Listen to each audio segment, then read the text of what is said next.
Hello everyone. तो आज की ट्रेड एनालाइज करते हैं। आज हमने ट्रेड कहाँ पे लिया, सबसे चलते हैं 15 मिनट में प्रीवियस डे को एनालाइज करने। तो यहाँ पे हमें मार्केट में क्या दिख रहा है, यहाँ पे मार्केट में एक हेड एंड शोल्डर का पैटर्न बनने की कोशिश कर रहा है और मार्केट में क्या हुआ, मोहरा ट्रेडिंग का 1 घंटा जो है ये डे हाई पे आके मार्केट ने फर्दर सेलिंग दी और नीचे से एक ट्रेंड लाइन आ रही थी और यहाँ पे मार्केट ने क्या किया, एक क्लोजिंग की। तो कहीं ना कहीं यहाँ पे सेलर बैठे थे और डे हाई का रेजिस्टेंस लिया था निफ्टी 50 में और बैंक निफ्टी में भी मैं दिखाता हूँ 15 मिनट में। बैंक निफ्टी में भी वही दिखा रहा था, ऊपर से डे हाई का रेजिस्टेंस लिया, नीचे जो ट्रेंड लाइन है उसका ब्रेकआउट किया। कहीं ना कहीं यहाँ पे भी सेलर थे, मार्केट ने गैप अप दिया, ये सेलर सारे ट्रैप हुए तो हमारा व्यू बाइंग साइड का था।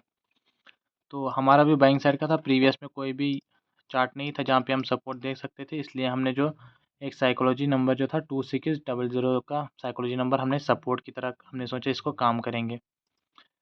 तो हमारा व्यू था यहाँ पे हम मार्केट में कहीं ना कहीं बाइंग करेंगे और मार्केट हमें इंडिकेट कर भी रहा था। यहाँ से मैं ऊपर जा रहा हूँ क्योंकि यहाँ पे कैंडलों का साइज़ जो है बहुत छोटा हो रहा था, लेकिन हमने यहाँ पे ट्रेड क्यों नहीं लिया, इसका रीज़न है यहाँ पे क्या है, निफ्टी 50 में डे लो का सपोर्ट ले रहा था मार्केट।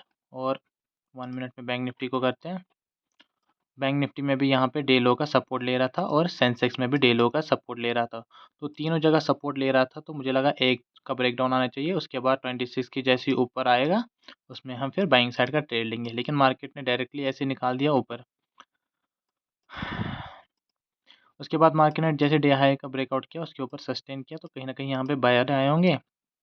मार्केट ने एक फर्दर एक रिट्रेसमेंट दिया, यहाँ के बायर निकाल दिए। फिर जैसे मार्केट वापस इस बाइंग जोन में आया, यहाँ पे क्लोजिंग की, तो मुझे लगा कहीं ना कहीं जो यहाँ पे हमारा एक सेलिंग जोन था, ये मुझे लगा कहीं ना कहीं मार्केट इसको टारगेट करने वाला है। और दूसरी बात, यहाँ पे बैंक निफ्टी में हमें कंफर्मेशन मिली कि मार्केट जो है वो 500 के लेवल के नीचे नीचे सस्टेन कर रहा है, अपर लेवल को सस्टेन कर रहा है। तो यहाँ पे सेलर को बैठने का मौका दे रहा है, इस वजह से मार्केट फर्दर ऊपर जा सकता था। इस रीज़न से हमने यहाँ पे क्या किया, एक बाइंग साइड का ट्रेड बनाया जिसका हमारा एसएल रखा था हमने ये 3000 का। ये दिखाता हूँ प्रीमियम में। प्रीमियम में हमने एसएल रखा था ये 3000 का, 30 पॉइंट का एसएल रखा था, 60 पॉइंट का टारगेट रखा था। लेकिन मार्केट में हमने क्या, जैसे ही मार्केट में इसमें ब्रेकआउट आया बैंक निफ्टी में जैसे ब्रेकआउट आया, अच्छी खासी कैंडलें बनी। उसके बाद मार्केट ने क्या किया, छोटी छोटी कैंडलें बनाने लगी।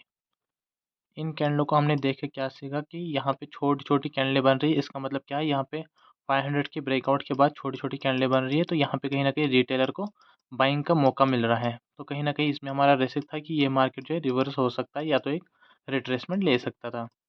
इसलिए हमने क्या किया, जो हमारा एसएल था, एसएल में हमें दिखा यहाँ पे हमें 1200 का प्रॉफ़िट दिख रहा था, लेकिन हमारा जो प्रॉफ़िट था वो 4500 का था। तो उससे पहले या 3000 से पहले हम नहीं निकलने वाले थे, या तो 3000 या तो 4000 रुपए लेते। और लॉस हमारा जो था 30 पॉइंट का था 3000 तक।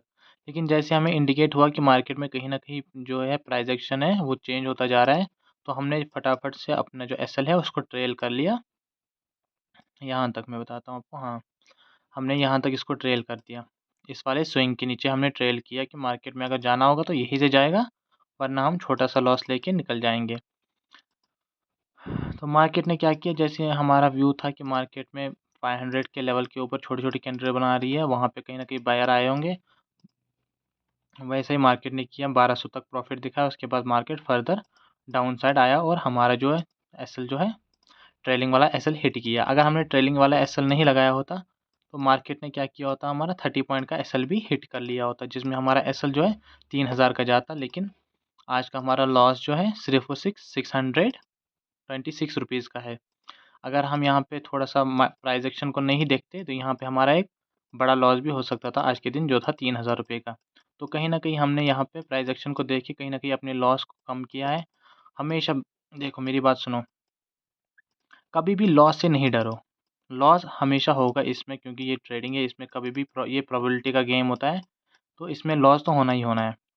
लेकिन हमारा हमेशा कोशिश करो अपना जो लॉस है उसको कम से कम कोशिश करो। देखो, मेरा जो लॉस था आज 600 का था और इससे पहले की वीडियो आप देख लेना, एनालाइज़ की वीडियो देख लेना, मैं 3000 से कम प्रॉफ़िट लेता ही नहीं हूँ।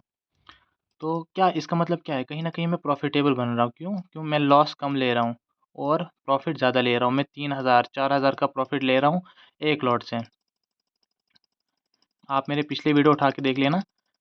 लॉस तो आएगा, लेकिन लॉस के दिन हमें बड़ा लॉस नहीं करना है, हमें छोटे-छोटे लॉस में काटना है और प्रॉफ़िट को हमेशा होल्ड करके उसको प्रॉफ़िट को बड़ा ही करना है। देखो आज मेरा लॉस हुआ सिर्फ़ ₹620 का, कल मेरा 4000 का प्रॉफ़िट आएगा, तो कहीं न कहीं ये जो लॉस है ये भी रिकवर हो जाएगा और यहाँ पे अच्छा खासा मेरा प्रॉफ़िट भी बन जाएगा।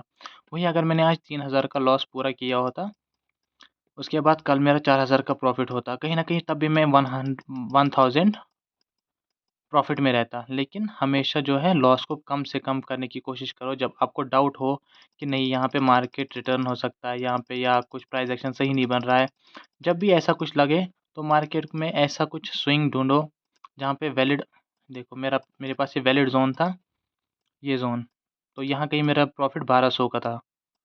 तो जैसे मार्केट में ये रिजेक्शन आया, मुझे लगा ये डबल टॉप बनाने के लिए या एम पैटर्न बनाने के लिए नीचे आ सकता है। अगर मार्केट ने मुझे पता था अगर मार्केट ने इस ज़ोन का ब्रेकआउट फिर से किया, कहीं न कहीं मार्केट फिर सेलिंग में जाएगा, बायर के पास यहाँ पे पावर नहीं थी। तो मैंने क्या किया, मैंने अपना एसएल इसके नीचे डाल दिया, इस वाले स्विंग के नीचे। तो जैसे ही मार्केट में यहाँ पे ये कैंडल बनी, जैसे ही ये कैंडल बनी मेरा एसएल हिट हो गया, उसके बाद मार्केट देखो फर्दर पूरा नेगेटिव हो गया, क्योंकि यहाँ पे कहीं न कहीं हमें पहले इंडिकेट हो गया था कि बायर के पास पावर नहीं है। तो इसलिए हमेशा कोशिश करो अपना एसएल छोटा से छोटा लेने की और टारगेट को हमेशा बड़े से बड़े लेने की। तो आज का हमारा लॉस जो है 600 का है, जो कि उतना ख़ास नहीं है। हमने लिमिट रखा था लॉस की आज, जो थी 3000। तो कहीं न कहीं हमने आज अच्छा बिल्कुल डिसिप्लिन के साथ काम किया और अपने लॉस को कम किया है। तो डन फॉर द डे।